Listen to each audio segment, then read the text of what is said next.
Hey guys, how are you doing? Welcome all PC gamers. Merry Christmas to you all who celebrated, and today we are going to talk about graphics cards, and we split them up into three categories: low-end, mid-range, and high-end graphics cards. So there's a little bit of everything for everyone.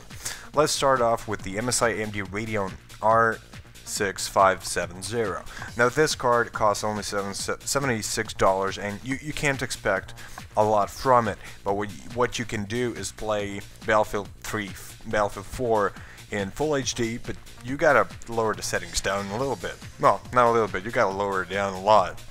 So that means no anti-aliasing and no shadows, or at least lower them down, and stuff like HBAO, you gotta lower that down too to get at least decent FPS. You can get to up to 50-60 FPS in US games if you know how to correctly set the settings up. So yeah, next up are the AMD Radeon 7790 and 7770. Now, why did I put both? Well, it's just interesting to see how a card that is about 6 to 10% slower than this card costs $1 more.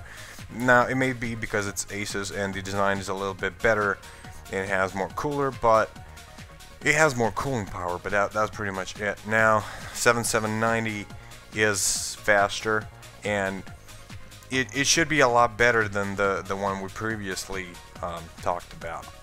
Now, we are talking, you could set the settings up to high instead of very high or ultra, and you should be still able to get a decent FPS.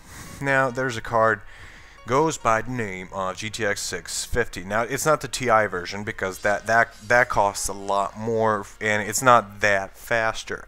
But the 2 GB of memory should enable you like very smooth experience with full HD stuff, 1920 by 1080. If you're planning on doing something like 2560 times 1600, then you're not gonna like it very much unless all you do is just desktop stuff, but that's pretty much it. Now, when it comes to games, it's gonna do very good in US games. You gotta just like I said, with the entry-level cards, you just gotta keep it on no shadows or lower shadows, HBAO of course, and anti-aliasing. Those three things are what kills the graphics cards the most. It's not even the textures anymore. But 2 GB with this card will make your gaming experience much better than all the others. So yeah, this is the most powerful when it comes to entry-level cards. But can you consider the GTX 660 an entry-level card? Now, it's a super clocked. It's you got 2 GB. Now, this card, I know for a fact it can max out Battlefield 4.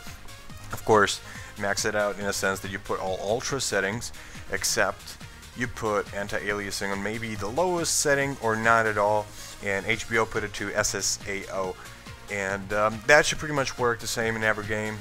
So yeah, if you're looking for the most smoothest and best experience when it comes to entry-level cards, you should get the GTX 660. Now, I know it's it's expensive, but it will be well worth your money. Otherwise, go with the 650, and you should be good to go. Now, let's move on to the second part, which is the mid-range cards, and let's see what we got here. So let's start the mid-range cards list with the GTX 760. Now, it's a non-TI version, but it's super clocked. It's got the ACX cooler, which is going to make it a lot cooler than the regular cooler that it has, the reference design. So it comes with 2 GB of memory, but it has a lot better base clock and boost clock.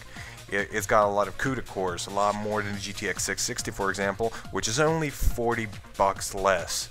So, of course, if you're looking for mid-range cards, this is obviously a lot better buy. Now, they should play almost any game at highest settings with anti-aliasing at about 2x. So, let's move on to the R270X. Now, this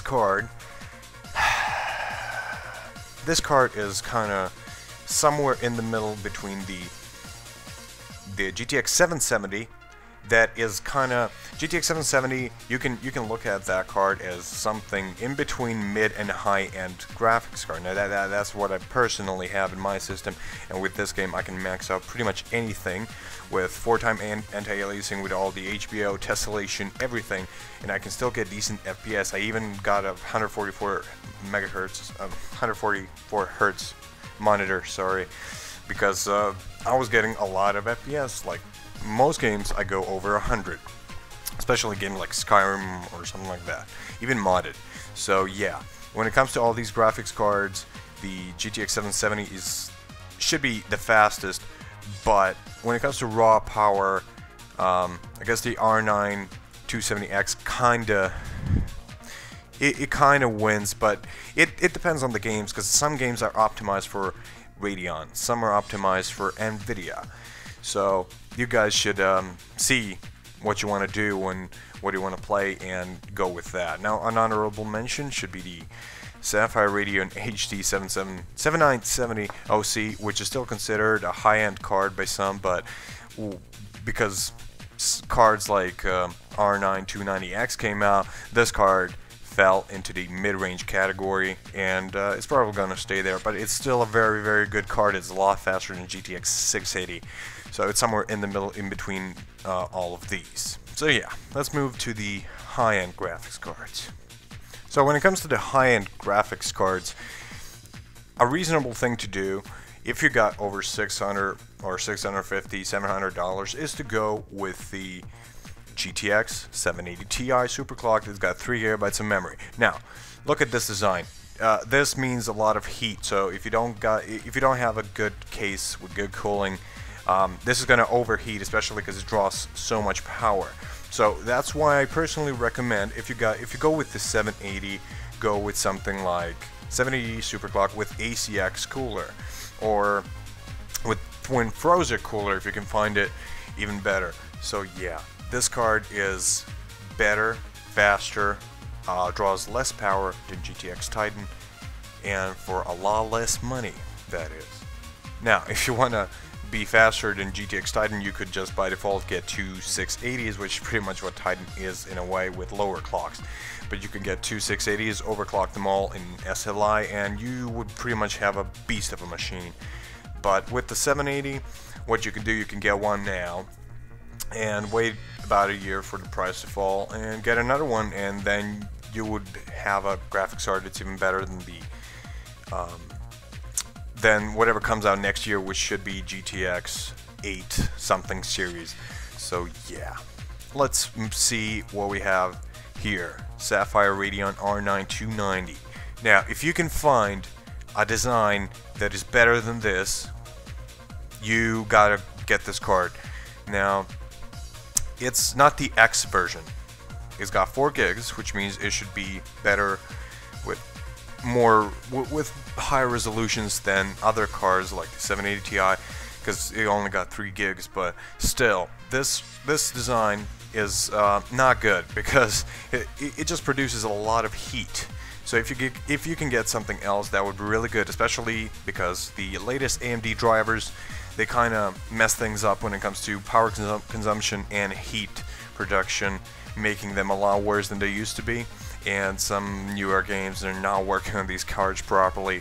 So this one is it's an okay card, but just for stability, the newest Radeon cards are not that good. As you can see, the customer reviews are like 3.5, while the 780 is 4, but still a lot more customer reviews. And I personally tested this card. It's incredibly fast, faster than Titan, and yeah, that should be it. An honorable mention should be made to the XFX Radeon R9 290X, which it's kind of faster than the R9 290 without the X, but not enough for you to actually pay this much for it, because the card is not faster than a GTX 780 Ti, which people always kind of compare those two, but they can't be compared. R9 got out first, the 290X, but when they released the 780, it proved to be a lot better card. So when it comes to high-end graphics card, 780 is the best choice you can make. Now, I'm not bashing the Radeon or anything, but I'm just saying that after the newer drivers and newer stuff they put out and this design, you are not gonna have a lot of fun with it. So yeah, that was pretty much it. Now, for pricing and description or availability of all these items, you can check out the description down below, and also like us on Facebook. That would help us a lot because we're a new channel. So yeah, thank you guys for watching. Merry Christmas to you all, and I'll see you guys next time. Peace.